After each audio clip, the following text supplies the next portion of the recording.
Բարև ձեզ սիրելի հայրենակիցներ, եւս մեկ անգամ շնորհավորում եմ բոլորին բանակի օրվա կապակցությամբ։ Այս տեսանյութի պատճառը այն է, որ աչքովս ընկավ Ռոբերտ Քոչարյանի եւ Սերժ Սարգսյանի ուղերձները բանակի օրվա կապակցությամբ, եւ եթե Սերժ Սարգսյանի ուղերձում նա հնարավորինս որևիցե թեմայի չի անդրադարձել, Ռոբերտ Քոչարյանը երկրորդ իսկ նախադասությամբ մի բան է ասել, որը որ ուղղակի ես չէի կարող չարձագանքել այդ ցինիզմին, այդ փորձում եմ քաղաքացիական պայմանագիր կուսակցության էթիկայի կանոնագրքի շրջանակներում մնալ, չարձագանքել այդ արտահայտությանը, ինչ է ասում Քոչարյանը, ասում է, ցավով արձանագրում ենք, անցնող շուրջ 8 տարիներին արվել է ամեն ինչ մեր տարածաշրջանի ամենամարտունակ ու հաղթական բանակը թուլացնելու, մասնատելու, կոտրելու համար։ Ուրեմն 2002 թվականից 2002 թվական ես ծառայել եմ այդ մարտունակ եւ անկոտրում բանակում հաղթական եւ առիթ ունեցել եմ ազգային ժողովի անվանից մի փոքր դրվագ պատմել։ Ուրեմն այն ինչ որ կատարվում էր Ռոբերտ Քոչարյանի կառավարման ժամանակում բանակում եւ Սերժ Սարգսյանի պաշտպանության նախարարի եղած ժամանակում, կարելի ասել մի խոսքով կարելի ասել կատարյալ բարդակ, կոտրված զինվորներ, մարտունակության մասին խոսել ընդհանրապես չէր կարելի, զինվորները սոված էին 2000-ից 2002 թվականի հոկտեմբերյանի ուսումնական զորամասում զինվորների մեծամասնությունը սոված էր, մեծ քանակությամբ կոռուպցիա, ուտելիքի հետ կապված ես առիթ ունեցել եմ խոսել եւ ներողություն եմ խնդրում, պետք է նորից կրկնեմ, որպեսզի պատկերը լիարժեք լինի, ուրեմն կերակրում էին կաղամբ լցրած բանի մեջ, այդ տարայի մեջ, կտրտում էին կարտոֆիլ եւ գիրկիր տամատնամ սոուսի լցնում էին եւ եռացնում էին այդ ամեն ինչը եւ դա էր մեր զինվորի հիմնական ուտեստը։ Կար շաբաթը 10 օրը մեկ ինչ որ միս էին բերում, սև գույնի մսի կտորներ էին, մենք մեր զորամասում խոսք էր գնում, որ ինչ որ ուխտի միս է, չգիտենք ինչի միս է, անկեղծ չգիտեմ ինչի միս է, բնական է ուտել չէր լինում։ Ուրեմն զորամասում 3 ամիսը 4 ամիսը մեկ համաճարակներ էր։ Ուրեմն աղիքաստամոքսային համաճարակ էր 3-ից 4 ամիսը մեկ։ Իմ զորամաս գնալու եւ 7-ից 10 օր հետո հիվանդանոցում եմ հայտնվել ես, իմ քաշը պակասել է 10 կիլոգրամով, որտեղից գիտեմ, որտեղ կշռվելիս բանակ զորակոչելիս ինձ հավաքագրման կետում կշռել էին եւ հիվանդանոց բերելիս նույնպես կշռում են։ Իմ հետ ծառայել են հազարավոր մարդիկ, կարող են հաստատել այն ինչ որ ես պատմում եմ։ Սպայական անձնակազմը 90%-ը իրենց զգում էին ինչպես բանտում, այսինքն բանտապահի տրամաբանության մեջ են, երեխաներին ստորացնելով, ցավացնելով, ինքնահաստատվելով, մի քանի սպա կար, որոնք որ Հունաստանում անցել էին իրենց ուսումը, ինչ որ ձևով իրանք տարբերվում էին, բայց օրինակ ճաշարան մտնելիս, էլի սրա մասին խոսել եմ, մի կերպար կար, դրանից հետո ինքը բնական է հայտնվել է այնտեղ, որտեղ որ պետք է հայտնվեր, ուրեմն ռետինե խողովակով երեխաներին, որոնց որ բերել էին ճաշարան, այն իմ նկարագրածը մատուցելու համար, ներս մտնելուց ուղղակի հարվածում էր 18 տարեկան երեխաներին Հայաստանի Հանրապետության տարբեր տեղերից, տարբեր գյուղերից, տարբեր քաղաքներից, ես էլ մի քիչ մեծ էի, 20 տարեկան ինստիտուտը համալսարանը ավարտելուց հետո մենք կուրսեցիներով բավականին մեծ թիվ էինք կազմում իրավաբանական ֆակուլտետի եւ ներս մտնելու տենց հարվածելով, տենց ամնա դե պարզա չէ, հարվածում էր, տեսնում էր թե որ երեխան է խեղճ, որ երեխան խեղճ չի, հարվածում ներս էին մտցնում։ Զորամասի հրամանատարը, որը մահացել է, այլևս չկա, գոյություն չունի, Մուրադ անունով մի անձնավորություն, իր համար վերածել էր զորամասը մի, այսպես ասած, չգիտեմ էլի ինչ բառ օգտագործեմ, որպեսզի ցենզուրայից դուրս չգամ, ինչ ուզում անում էր, այսինքն գալիս էր տարբեր նյութեր օգտագործած, լինի դա խմիչք, թե ոչ խմիչք, որտեղ կասկածներ կար, որ ոչ միայն խմիչքի մասին է խոսքը, զինվորականներին, ովքեր որ լավ էին պարում, երգում, երգացնում էր, բերում էր երեխաներին, ինքը հաթոռը դնում էր, ասում էր դե երգեք, ով լավ երգի, կթողնեմ 2 օրով տուն կգնա։ Մուրադին 6 ամիս հետո, այսպես ասած, չգիտեմ ինչ պատճառներով կամ գիտեմ ինչ պատճառներով, որտեղ բողոքները շատ էին, հեռացրեցին, բայց հեռացրեցին ոչ միայն բողոքների պատճառով, այլ հեռացրեցին, որովհետև չէր տիրապետում, որովհետև երբ որ դու 1200-1500 հոգանոց փակ տարածքում, որտեղ որ տղաներ են երիտասարդ, արդեն սկսում ես իրավիճակը չտիրապետել, իսկ ինքը արդեն սկսել էր չտիրապետել, ի հայտ են գալիս հեղինակությունները, ի հայտ են եկել հեղինակություններ, տարբեր տղաներ, տարբեր բատալյոններ ունեին իրենց, այսպես ասած, հեղինակավոր դեմքերը, որոնք որ իրականում արդեն իրենք էին սկսել զինվորներին տուն թողնել եւ զինվորներից գումար հավաքել, այո, զինվորներից գումար էին հավաքում,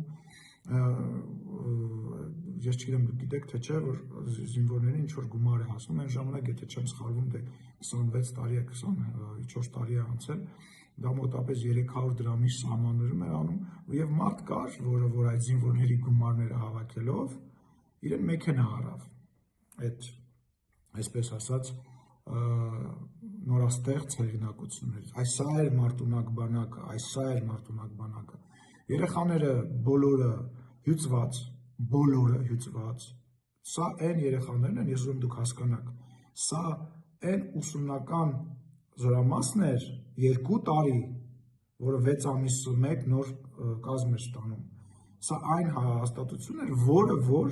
հետագայում դառնում էր սերժանտ, ջոկի հրամանատար, ավագ, սա այն մարդիկ էին, ովքեր որ պետք է հետագայում իրենց ենթակայության տակ ունենային զինվորիկներ, այս էր ձեր Մարտունակ բանակը, ու այն լկտիությունը, ու այն չգիտեմ ինչ բառ օգտագործեմ, որով որ այսօր դուք ձեզ թույլ եք տալիս խոսել ամենամարտունակ բանակի մասին, ուղղակի գժվացնում է, խմելու ջուր ձեր Մարտունակ բանակում, չկոտրված բանակում չկար, երեխաները, տղաները խմում էին արտեզյան ջուր, տարածաշրջանի ամենամարտունակ ու հաղթական բանակը թուլացնելու, մասնատելու, այս չի թուլացնելու մասնատելը, զինվորին սոված պահելն է, թուլացնելու մասնատելը ձեր արտահայտմամբ, սենց եք արել, սենց եք պահել մեր բանակը, հիմա էլ մեծ խոսում եք, ինչ իրավունք ունի Ռոբերտ Քոչարյանը խոսում է ընդհանրապես, ես որպես Հայաստանի Հանրապետության ազգային ժողովի նախագահ դիմում եմ նախագահի պաշտոնը զբաղեցրած Ռոբերտ Քոչարյանին, ինչ իրավունք ունեք դուք խոսելու բանակի մասին, դուք ձեր շրջապատն է, որ այդ Մարտունակ բանակը վերածել եք 90-ականների Մարտունակ բանակը, վերածել եք չկռվող, կոտրված, հայրենիքի նկատմամբ անվստահություն ունեցող մի կառույցի և կոռուպցիայի ջիրան, կոռուպցիայի մի մեծ հիմնարկ, դրա համար Սերժ Սարգսյանը 90-ականների զենքով էր գլուխ գովում, որովհետև 90-ականներից այն կողմ, հոկտեմբերի 27-ից այն կողմ եղել եք դուք, Սերժ Սարգսյանը և ձեր շրջապատը, զինվորներին ուղղակի պահում էին արևի տակ, այստեղ բացված կար բոլորի մոտ, և այդ բացվածը ամբողջությամբ արևահարվում էր և նորմալ է կարող է և արևահարվի, ինչ է եղել, արևահարվում էր և չէր լավանում, վերածվում էր վերքի և զինվորները իրենց տակի այդ շապիկը հատառակ էին հագնում, որպեսզի այդ մասը գոնե մի քիչ լավանա, բայց լավ էլի կանգնենք հոկտեմբերանի արևի տակ, իմաստը որն էր, ուղղակի զինվորներին կանգնեցնել։ Մուրադից հետո մի որոշ ժամանակ մեկ այլ հրամանատար ժամանակավոր նշանակեցին եւ մոտավորապես 6 ամիս զորամասում ուղղակի առավոտյան պլացի հավաք տեղի չէր ունենում։ Գիտեք ինչի՞։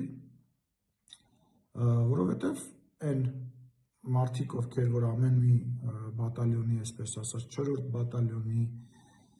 մյուս բատալյոնի, այսպես ասած, ասիչներն էին, իրանք իրենց նախասիրությամբ ինչ-որ գումարի դիմաց, ինչ-որ վերաբերմունքի դիմաց զինվորներին տուն էին թողում եւ երբ որ պլացում հավաք էր հայտարարվում, այդ այնտեղ մարդ չէր հավաքվում, մոտավորապես 1000-1200 հոգանոց կամ 1500 հոգանոց բրիգադայի կազմից ներկա էր երևի 300-400 հոգի, լավ 500 հոգի։ Մարտունակ բանակը։ Էս է եղել ձեր մարտունակ բանակը։ Էս է եղել ձեր մարտունակ բանակը, այս ինչերից եք խոսում։ Այս ինչերից եք խոսում։ Մենք էինք, իմ ծնողներն էին ինձ վերնիսաժից բացինկա առնում, շոր առնում, ներքնազգեստ առնում։ Ներքնազգեստ իմ ծնողներն են առել։ Գիշերները փախնում էին զինվորները, գնում էին հոկտեմբերյան քաղաք ուտելիք հայթայթելու։ Համալսարան ավարտած 18 տարեկան ինչ-որ գյուղից եկած երեխա։ Կիրակի օրը տուլիկ ստանալու, տնային ուտեստներով լի այդ ստանալու, այդ փաթեթը ստանալու երջանկության օրներ։ Շաբաթը մեկ էինք հաց ուտում ու չէինք կարողանում հաց ուտեինք, որովհետև այս մկանները հաց, լավաշ ու պանիր չէին կարողանում ծամել, այնքան ուտելիք չէիր ծամում, ռուսերեն այդ բառը գիտեմ, ատրաֆիա է կոչվում, մկանը թուլանում չէին կարողանում ծամել, ստամոքսն էլ հետն էր փոքրանում, չէին կարողանում ծամեինք, սենց ներողություն եմ խնդրում, որ պատմում եմ, բայց ցինիզմը, այս լկտիությունը իր չափ ու սահման ունի, սենց փոքր գալինա բլանկա քառակուսի բաներ կան, որ գցում են ապուրի մեջ, որպեսզի ապուրի համվան ունի։ Կիսում էինք 4 մասի, դնում էինք բերաններս եւ այդ ցայտ աղբյուրից, որտեղից արտեզյան ջուր էր գալիս, խմում էինք, փորձելով ինչ-որ սնունդ ստանալ, մի անգամ ենք արել, անհնար է դա անել ուղղակի, ասենք ուղղակի սոված էին, ձեր զինվորները սոված են եղել, ձեր պահած զինվորները սոված են եղել։ Ես վստահ եմ, որ ձեր երեխաները, ձեր փեսաները եւ ձեր շրջապատի երեխաները սոված չեն եղել, բայց դուք մեր բանակի սոված եք պահել։ Մենք երազում էինք, հիվանդանային կգնեինք հիվանդանոց, որոնտեղ մեր ծնողները կարողանային գային մեզ կերակրեին։ Ու դուք հիմա բանակից եք խոսում։ Խաչատուրովին հապկից հանելն է բանակ մասնատելը, հա։ Էտա թե արդեն 2008, 2009, 2010 թվականին դեռ 90-ականների զենքերով պարծենալը եւ կանսերվաների կոկոշներով պարծենալն է ձեր պահած մարտունակ բանակը։ Հեքիաթ է ձեր պահած, հեքիաթ էր ձեր պահած մարտունակ բանակը։ Դուք զինվորներին եւ զինվորականներին ամենավատ վերաբերմունքն եք ունեցել։ Բնական է, եղել են, կան այդ ժամանակահատվածում ծառայած շատ պարկեշտ եւ շատ լավ զինվորականներ, բայց նրանք եզակիներ են եղել։ Դուք բանակը ոչնչացրել եք, որպեսզի 2020 թվականին, մենք 2020 թվականին եկել ենք ոչնչացված բանակով։ Մենք 2020 թվականին եկել ենք այսպիսի բարքերով բանակով։ Ու դուք դեռ խոսում եք, անվերջ կարող եմ պատմել այն ամենը, ինչ կատարվում էր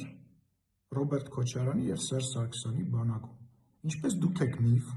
իբր ձեր ղեկավարած լավ տարիներով, միֆ եք դուք։ Դուք այլ երկրի համար հարմար եւ առաջինը շնորհավորվող կեղծված ընտրություններով պաշտոնի աթոռին նստած մարդիկ եք։ Ուղղակի հարմար եք եղել, ձեր համար կարևոր է եղել, որ ձեզ շնորհավորեն այս կոնկրետ երկրի, որ շնորհավորում էր, դե վերջ, ուրեմն դուք արդեն նախագահ եք, դուք թե ընտրությունները կեղծել եք, թե չեք կեղծել։ Դուք միֆ եք, դուք ձեր կառավարման տարիները միֆ է, դուք հարստացել եք, դուք հիմա դրա համար դատարաններում պատասխան եք տալիս, եւ չմտածեք, որ այն 220 միլիոնին համարժեք, 20 միլիոն դոլարին համարժեք պահանջը, որը որ այսօր Ռոբերտ Քոչարյանի նկատմամբ կա, դա միակ պահանջն է, դա հենց այդքանը գիտենք, դա դեռ այդքանը գիտենք, կամ Սերժ Սարգսյանի նկատմամբ, դա դեռ այդքանը գիտենք, անverջ, վստահ եմ, անverջ ի հայտ են գալու նաև բանակից, այդ երեխաներից, տարբեր տեղերից, տարբեր մարզերից մեր երեխաների, իմ ընկերների, ուտելիքի, շորերի, դիզել վառելիքի եւ այլի յուրացման դեպքեր, որոնք եկել հասել են նաև ձեզ, ես վստահ եմ դրա մեջ։ Ես ցավով եմ հիշում այս ամեն ինչը, այսօր մեր բանակում նման խնդիրներ չկան ու չեն կարող լինել, այսօր մեր բանակում մեր երեխաների սնունդը ամենաբարձրակարգ սնունդն է, մեր երեխաների ծնողները ստիպված չեն վերնիսաժից կամ որևիցե այլ խանութից իրենց երեխաներին նվազագույն անհրաժեշտ բաներ ապահովել եւ չեմ ասում սպառազինության հետ կապված, բնական է հաճախ խոսում են արտաքին պարտքի մասին, վարչապետը մի անգամ առիթ է ունեցել ազգային ժողովի ամբիոնից ասել եւ ես ինձ թույլ կտամ դա կրկնել, այդ պարտքը, որը որ ձևավորվել է, դրա մեծ մասը ուղղվել է բանակի վերականգնման համար եւ Հայաստանի Հանրապետության բանակը իր տարածքը, իր զինվորներին պաշտպանելու այսօր իր համար հնարավորություններ է ստեղծել, բնական է պատերազմը, փառք Աստծո, պատերազմը այլևս անցյալում է եւ մենք որևիցե նպատակ չունենք որևիցե ձևով բանակը վերականգնելու, բանակը ուժեղացնելու առումով որևիցե գործողություն Հայաստանի Հանրապետության տարածքից դուրս իրականացնելու համար, բայց բանակը այսօր վերականգնվել է, բանակը այսօր այն բանակն է, որտեղ որ մեր երեխաները կարող են գնալ եւ իրենց պարտքը տալ Հայաստանի Հանրապետությանը։ Իսկ Ռոբերտ Քոչարյանը, Սերժ Սարգսյանը ոչ միայն պետք է փոխհատուցեն այն ամենը, ինչ որ իրանք արել են Հայաստանի Հանրապետության դեմ, Հայաստանի Հանրապետության ժողովրդի դեմ, այլ նաև պետք է իմ խորին համոզմամբ դրա համար պատիժ կրեն։ Իրանք պետք է պատիժ կրեն, բնական է, հասկանալի է, որ ամեն ինչ արվել էր այդ տարիներին, որ ամեն ինչ պարտակվի, ոչ մի հետք չի լինի նրա հետ կապված, որպեսզի լինի ապացույց եւ մեր իրապահ մարմինները շատ դժվար գործ են իրականում անում եւ այսօր շատ դժվար է, երբ որ ամբողջ իրանցն է եղել դատախազություն, քննիչներ եւ այլը, որոնք որ ամեն ինչ արել են, որ պարտակեն, ինչ հնարավոր է, բայց ես վստահ եմ, որ իրենց պատասխանը տալու են հայ ժողովրդին եւ կոչ եմ անում իրենց դադարել սուտ խոսել, դադարել ձև անել, որ իրանք չեն իմացել սրա մասին, որտեղ իրանք դրանից օգտվել են։ Դա իրանք իշխանության Սերժ Սարգսյանի եւ Ռոբերտ Քոչարյանի իշխանության հիմնասյուներն են եղել, կոռումպացված երկիրը եւ թալանված բանակը եւ այն տնտեսությունը եւ այն մթնոլորտը, որը որ Հայաստանի Հանրապետությունում կար 2000-ից մինչև 2018 թվականը։ Դրա համար ձեզ ժողովուրդը մերժեց, մերժել է ու մերժելու է։ Եվս մեկ անգամ շնորհակալություն